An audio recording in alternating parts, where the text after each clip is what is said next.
In this watercolor techniques video, I'm going to show you how damaging your paper on purpose can actually lead to some really interesting results for your watercolor painting and also for your colored pencil and graphite pencil drawings.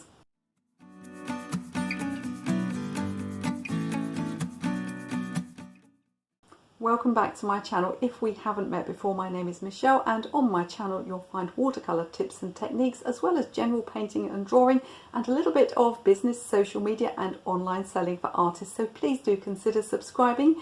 If you click the bell notification, you'll get notified each time I have a video for you.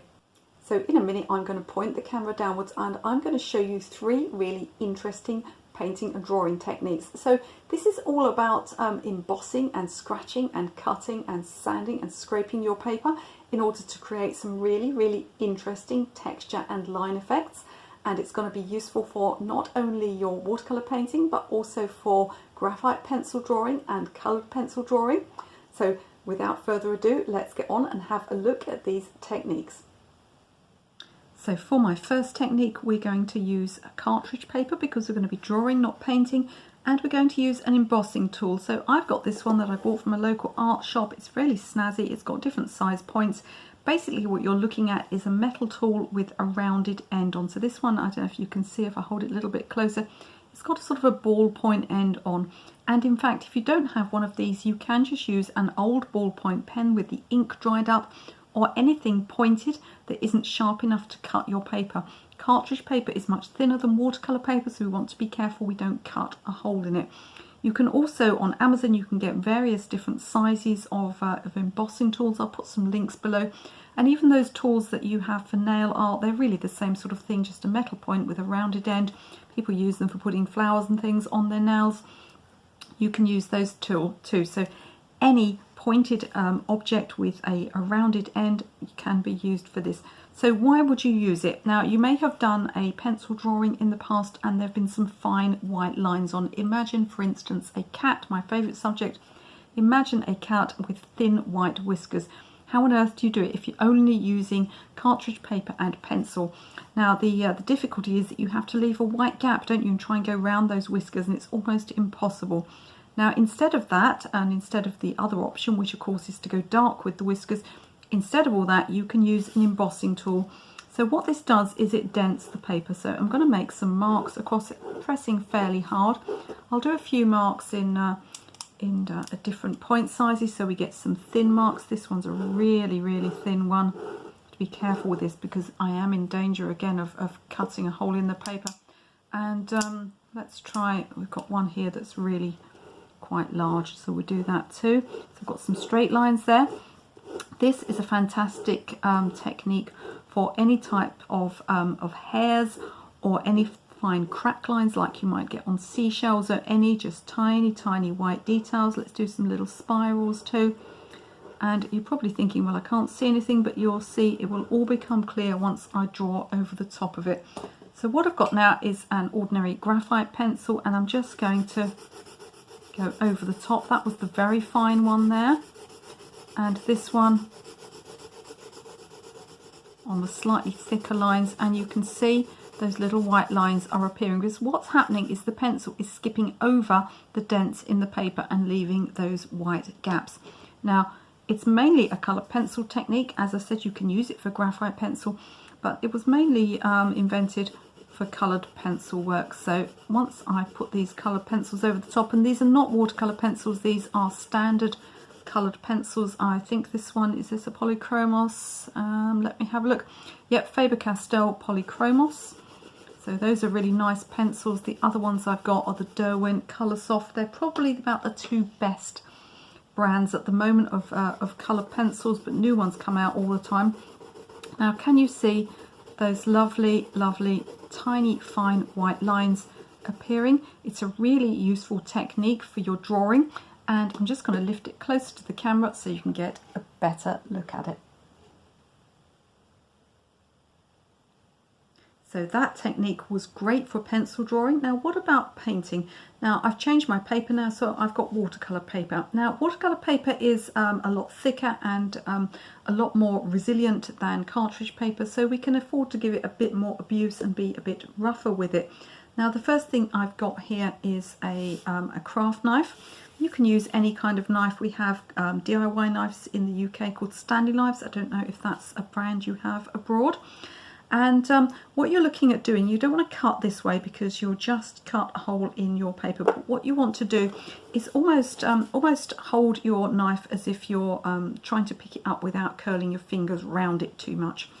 And what we're going to do is we're going to scratch the paper. Now I've done a whole video on techniques for tree branches and tree trunks where I do use this technique, so I'll put that in the information cards at the top. You can click on that if you want to. You won't go off of this video, it'll just line it up for you to watch later on. But it's not the only thing that you can use this technique for. You can also use it for things like grasses or any fine, tiny fine lines.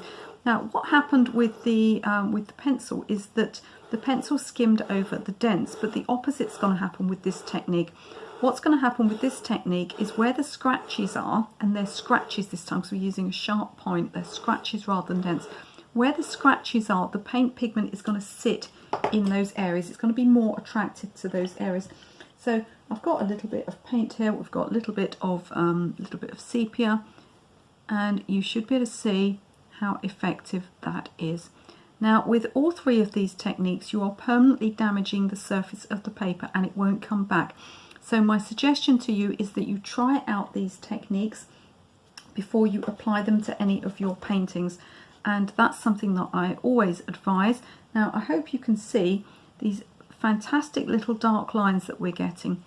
It can be a little hit and miss, this technique, and you can find that sometimes it looks great and then after it dries it can really fade. So if it dries and it fades out a little bit, just put another layer of paint on and keep layering up until you get more and more pigment sitting in those little scratch marks. It can also be done while the paint is wet, so I'll show you that here.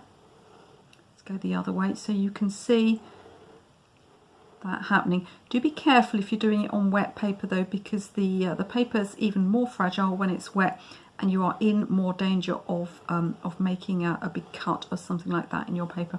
So again, it's something that you just have to get used to the angle of the knife, and you want to try it out on a scrap of paper before you put it in your picture. And I'm going to lift that towards the camera now so that you get a better look at it. Now my last technique for damaging the surface of the paper is to sand it, and here I've got some really stiff, probably the coarsest grade sandpaper that you can get. I've just sort of torn it off this bigger piece that I've got here, and what I'm going to do is I'm going to sand the paper. Now why would I do this? Well, it's actually just going to make a textured area. So if you've got something like a beach, or if you're doing something like driftwood, or you've just got somewhere that you want a really sort of rough texture. So what I'll do is I'll apply the paint and I'll take it further out in the area so that you can see the difference between where the paper has been sanded and where it hasn't. So I'm just going to blow some of that dust away. There we go. And now I'm going to paint over the top. So let's get some colour. Let's choose this kind of reddish brown and we'll go across the top. Now, I was pressing surprisingly hard on that sandpaper and it's still quite faint. So you want to be aware that you have to actually give the paper a little bit of abuse. It's very hard to go right the way through the paper. I'm going to put a dark colour on top of that. Sometimes with these texture techniques you have to keep layering and layering until the paint sits nicely. Let's get a bit of sepia, actually sits nicely in that area. Water it down a little bit there, and you should be starting to see a nice difference between the area that was sanded and the area that is not sanded. Now again, this is a permanent damage to your paper, so you don't want to do it until you're really certain that you're putting it in the right place and that it's the effect you want. So as always, try your technique out on a scrap of paper first. I'm going to lift it towards the camera so you can get a better look at it. Do let me know in the comments if you've seen these techniques before or if you're going to have a go at them now. And if you enjoyed this video, please do like and share and subscribe. Now, if you found this useful, I think you're also going to find my video on watercolor granulation useful, because all texture techniques will work even better if you use granulating colors. What are they? You can have a look at my video and find out now.